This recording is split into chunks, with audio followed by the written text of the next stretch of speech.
Hi, I'm Marty Nimco. Joseph Epstein won the National Humanities Medal, and this is from his essay, Work and Its Contents. My father once told me, in complaint, about a man who worked for him, that for 15 years this man had come to work at 8:30 on the dot, which was the precise time his business opened. My father said, "You'd think that just once, he'd be early." I said, "Dad, please don't tell that story to anyone else." But now, of course, I've told it for him. In my experience, some of the most forlorn people are those who haven't found their work. People of artistic temperament without the art to practice. Leaders without followers. Serious men and women with nothing serious to do. On the other side, people who have found their work seem creatures of great dignity, even beauty. My father was the business's chief salesman, and my job was to drive him to cities 100 to 500 miles away, where he'd call on customers. At 6 p.m. at the end of a day, when we had set out at 4:30 in the morning to drive 200 miles, my father would ask, "Shall we spend the night here or have a nice dinner and try to make it back home tonight?" The correct answer? The latter. Some days we'd put in 18 or 20 hours. I'd usually sleep long the following morning while my father would be down at the business well before it opened at 8:30. Love is not something one reads much about in connection with work, quite the reverse. Studs Terkel once assembled a book of interviews he called Working, which turned out to be a clanging bestseller and begins on this cheery note. This book, being about work, is by its very nature about violence, to the spirit as well as the body. It is about ulcers as well as accidents, shooting matches as well as fistfights, nervous breakdowns as well as kicking the dog around. It is above all, or beneath all, about daily humiliations. But then Studs Terkel is the conventional anti-capitalist who sees capitalist conspiracies everywhere.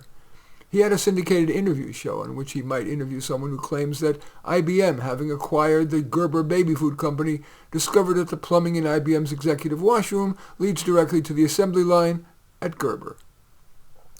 I doubt that the picture of work in a tricked-up book like Working is anywhere near as accurate a picture of how most people regard their work. True, many people have been cornered by circumstances into work they wouldn't have chosen. Many people find themselves under bosses or supervisors who are stupid or petty tyrants. Yet many more people, my guess is, feel the need and the stimulus and satisfaction of their work. And for these people not to work, quite apart from the money, is kind of a slow death. On TV, one hears the unemployed interviewed and there's much talk of bills piling up. But at another level, there is deeper demoralization, feeling, now deprived of work, useless. My first factory job was in a place that made phonograph needles. My job was to unload trucks, but not enough trucks came in, so I spent a lot of time schmoozing with the head of the receiving room, who was extremely efficient at covering that he was exceedingly lazy. We were often joined by two brothers of high spirits, who were the factory's maintenance crew. They sometimes ducked out to one of the factory's upper floors, where they might take a nap of 2 full hours. The working day did some people in. Others were not the least done in, not at all. Work is neither intrinsically significant or not. It is the people doing the work who give it its character. Some people can make the creation of poetry or leading a corporation seem loathsome, while other people can make the job of porter or waiter seem a good and useful thing.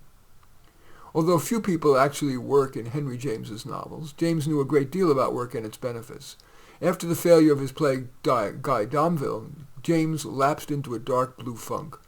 The only way out was work. Writing to his friend William Dean Howells, James wrote, "Feeling utterly out of it weighed me down, and I asked myself what the future would be. All the melancholies yielded one redeeming reflection. How little I'd been producing. I said to myself, produce again. Produce better than ever, and all will yet be well." He did, and it was. I underwent a 5-week period of unemployment. I was married and had children, and not producing for them diminished me in my eyes. What surprised me was that during that time I came to see jobs I wouldn't have considered highly possible, attractive even, driving a bus for one, or selling men's clothes. Leisure enforced, I found no leisure at all, so I took no pleasure in it. Just to be doing something, I attempted to sell newspaper subscriptions over the telephone. Unemployment had made me feel utterly hopeless. I recognize this doesn't compare with any serious tragedy or even serious unemployment, but I cannot recall when I felt so sorry for myself. At other difficult times in my life, at least, I could throw myself into my work. For a great many people, TGIF, thank God it's Friday, is a serious slogan, but for many others, so is TGIM, thank God it's Monday.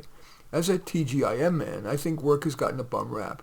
Consider the word workaholic, implying drunk on work.